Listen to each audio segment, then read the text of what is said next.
Okay, Assalamualaikum. Boleh perkenalkan diri? Hai, Assalamualaikum. Saya Sufyan Ismail, merupakan peguam syar'i yang beramal di negeri Sabah. So, kita jumpa lagi pada pagi ini untuk membincangkan isu syariah mengenai hibah. Okey, kalau sebelum ni kita ada maklumkan siapa golongan yang perlu hibah. So, hari ini Uncle akan sambung lagi beberapa golongan yang perlu membuat ikatan hibah. Okey, boleh bagi pengertian hibah secara ringkas? Secara ringkas. Okey. Hibah ataupun ikatan hibah ni erti dia adalah hadiah, iaitu pemberian daripada seseorang kepada seseorang yang tidak mengira bangsa maupun agama ataupun keturunan. Ini beza dia di antara hibah dengan pembagian harta pusaka. Okey, saya ada soalan. Saya ada soalan.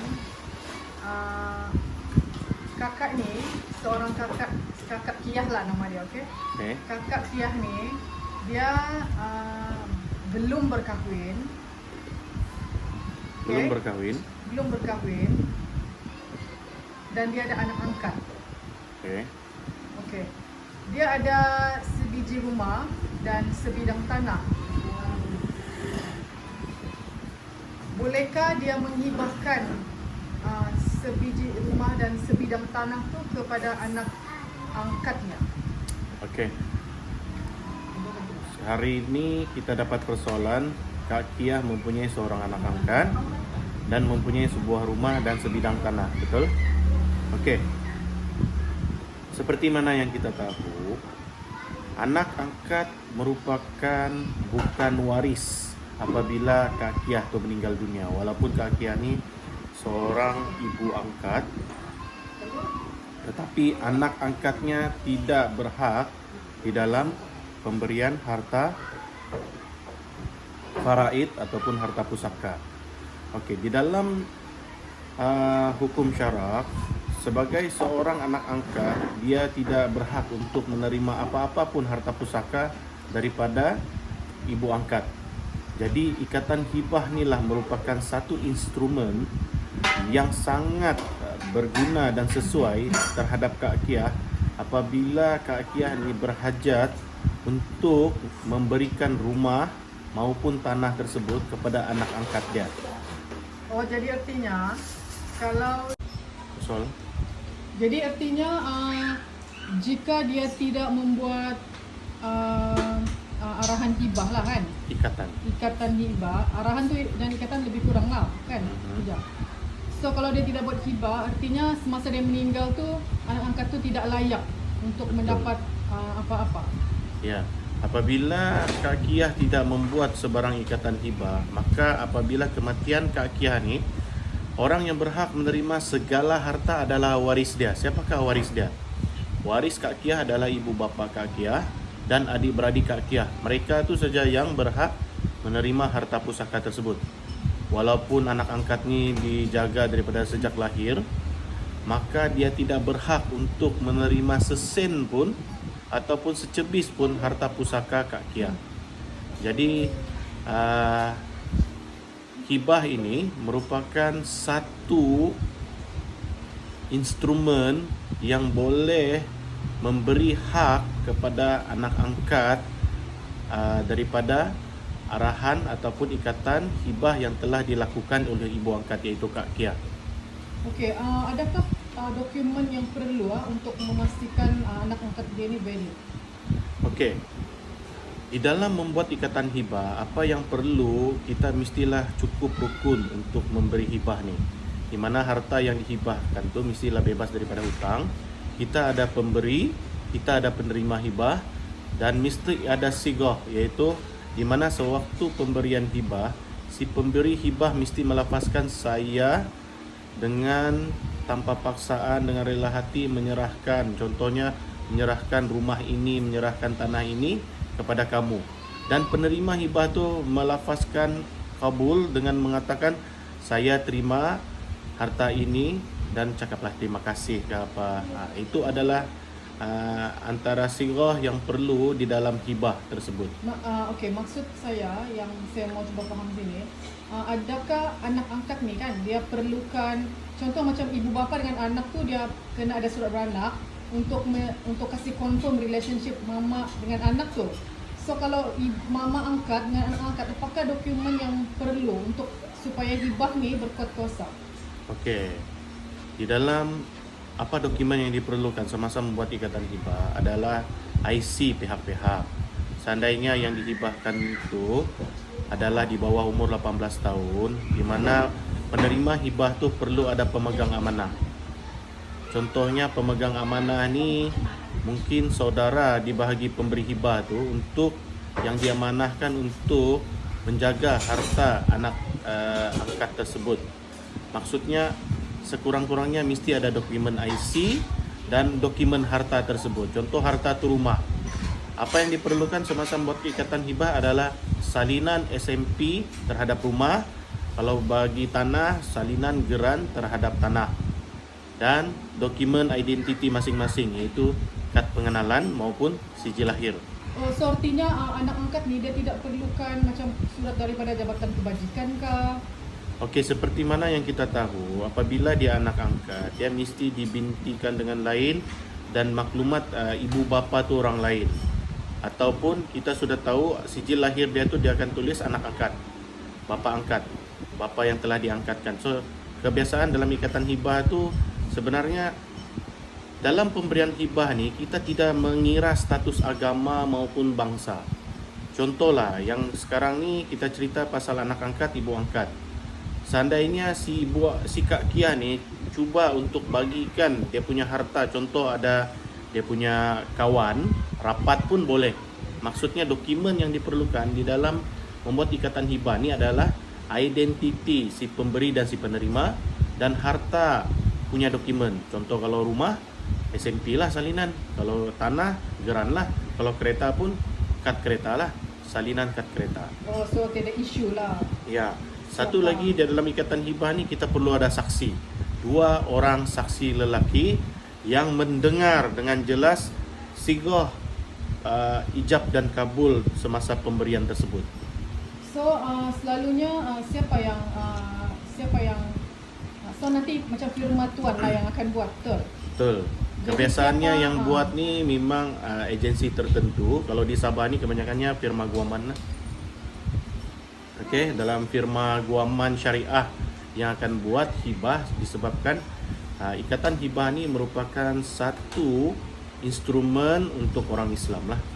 Jadi perlu buat di firma peguam syar'i.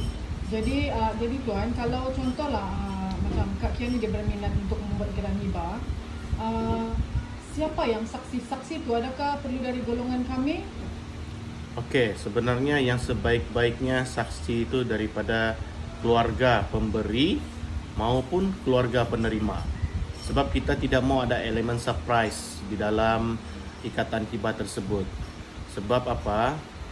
Seandainya ada elemen surprise, perkara inilah yang selalunya akan membuatkan penerima waris akan mencabar ataupun cuba untuk memfailkan di mahkamah syariah, mencabar harta hibah itu dijadikan harta pusaka.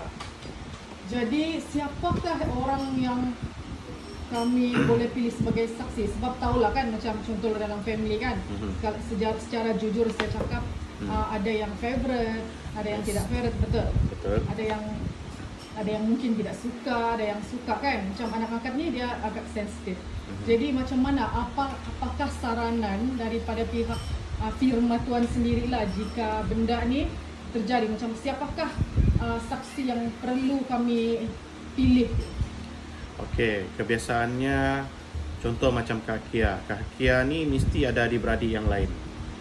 Di mana adik-beradik dia ni merupakan salah seorang waris di dalam harta pusaka. Kalaupun tidak begitu, mungkin dia boleh memohon bapa kandung dia. Seandainya dia malu kepada bapa kandung dia, mungkin boleh cari sepupu dia, keluarga dia lah yang terdekat, untuk menjadi salah satu saksi di dalam pemberian tu. ataupun cari lagi 2 orang, ataupun sahabat dia, sahabat kerja ke apa semua yang dia kenali, di mana orang tidak memperisukan seandainya berlakunya mencabar ikatan hibah ini di mahkamah syariah. Sebab apa? Orang yang rapat dengan si pemberi ini merupakan satu saksi yang paling relevan untuk menjadi saksi terhadap ikatan hibah tersebut. Oh, dia tidak semestinya talian darah. Tidak. Siapa saja orang Islam yang cukup umur dan dianggap adil. Maksudnya bukan seorang yang fasik lah. Oh, okay. So, selalunya berapa lamakah proses untuk menyelesaikan urusan hibah ibu angkat kepada anak angkat? Okey, normalnya firma kami akan menyelesaikan dokumen tersebut kurang daripada sebulan, di mana pada minggu yang pertama kami akan konsult kami punya klien terhadap apa dia hibah apa semua tu.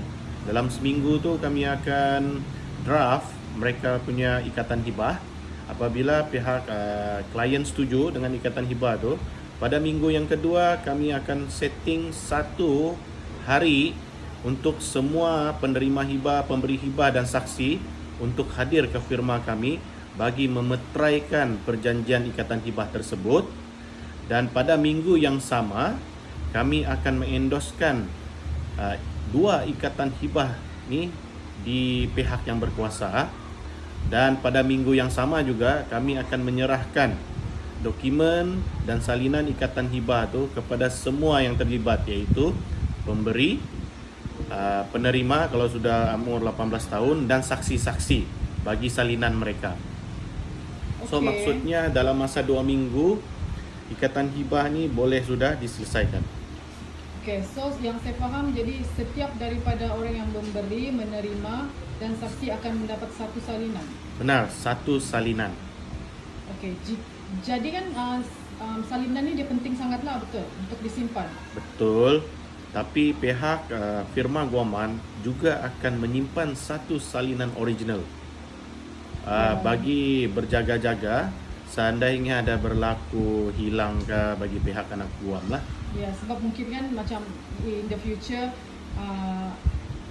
kan, sebab ini macam mau menuntut harta ni macam bahaya sikit Pak. Jadi mesti benda ni sangat penting lah, dokumen ni, betul? Betul.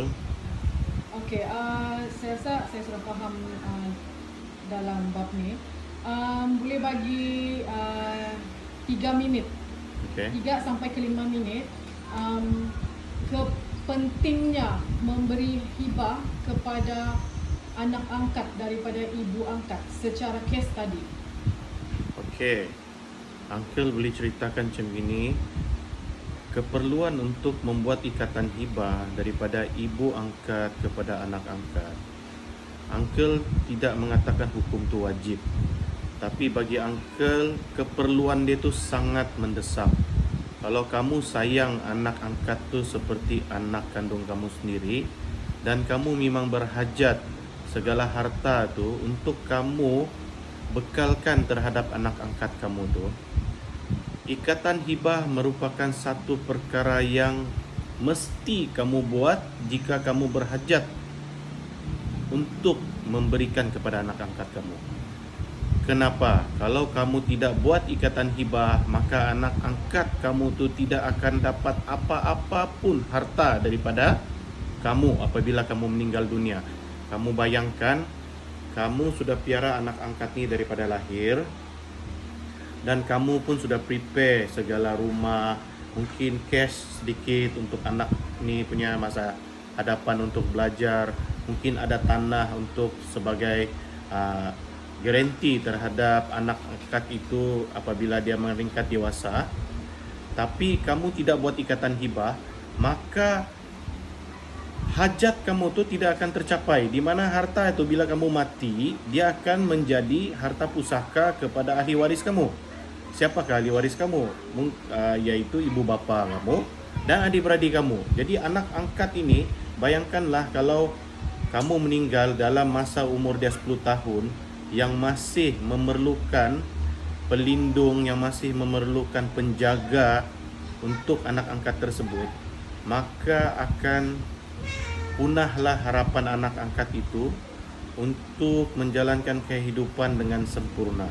Okey Tuan, last sekali soalan yang akhir. Okey, adakah tiada limit lah kan anak angkat yang boleh dihibahkan Yes, ni? dalam hibah ni tiada limit, cuma syaratnya harta yang dihibah tu mesti bebas daripada hutang.